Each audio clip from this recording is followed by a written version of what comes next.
భారతదేశానికి ఘనమైన చరిత్ర ఉంది. అందులో తెలుగు వారికి కొన్ని పేజీలున్నాయి. ముఖ్యంగా ఆంధ్రులైన శాతవాహనుల కీర్తి భారత ఖండం నలుదిశలా వ్యాప్తి చెందింది. వీరి పాలనా ప్రభావం క్రీస్తుపూర్వం 1వ శతాబ్దం నుంచి క్రీస్తు శకం 1వ శతాబ్దం వరకు కొనసాగింది. దాదాపు 400 ఏళ్ల పాటు పాలించారు.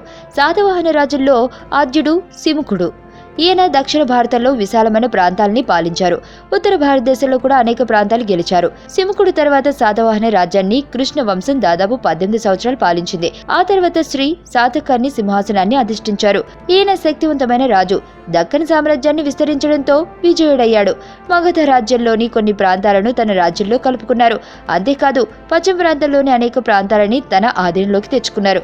విజయాల కోసం రాజసూయ అశ్వమేధ యాగాలను నిర్వహించారు.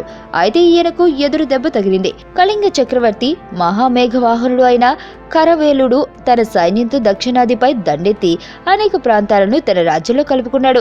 దీంతో కళింగ శాతవాహనుల మధ్య పెద్ద యుద్ధం అనేక రోజుల పాటు సాగింది. ఈ పోరాటంలో కరవేలుడు గెలిచాడు. దీంతో శాతవాహనుల రాజ్యం కళింగ చక్రవర్తికి సామంత దేశంగా మారిపోయింది. కొంతకాలానికి శ్రీ శాతకర్ణి మరణించాడు.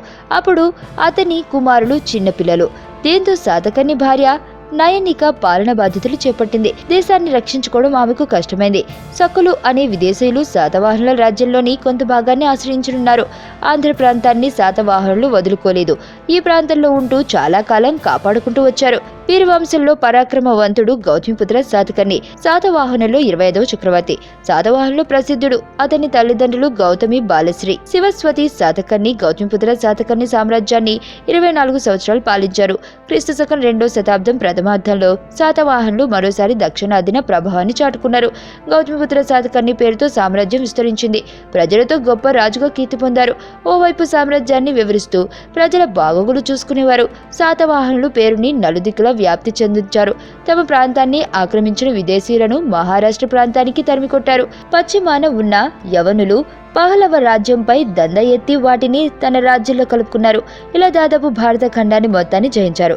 తన విజయాలను శాతవాహనుల రూపంలో పొందుపరిచారు. ఆయన క్రీస్తు శకం 104వ సంవత్సరంలో మరణించారు. ఆ తర్వాత ఆయన కుమారుడు వశిష్ఠపుత్ర పళుమాయి సింహాసనం చేపట్టాడు. ఈయన రాజ్యాలను గెలవడం కంటే ఉన్న రాజ్యాన్ని ఎవరూ ఆక్రమించకుండా చూసుకున్నారు. శత్రువులతో వియ్యమందుకుని శత్రుత్వాన్ని మిత్రంగా మార్చుకుని యుద్ధాలకు దూరంగా ఉన్నారు. ఆ తర్వాత శాతవాహనుల రాజ్యం క్రమంగా తగ్గిపోయి చిన్న రాజ్యాలుగా మారిపోయాయి. చివరికి శాతవాహనుల చరిత్ర కాలంలో కలిసిపోయింది. మీకు తెలియని మరిన్ని రహస్యాలను తెలుసుకోవాలనుకుంటున్నారా?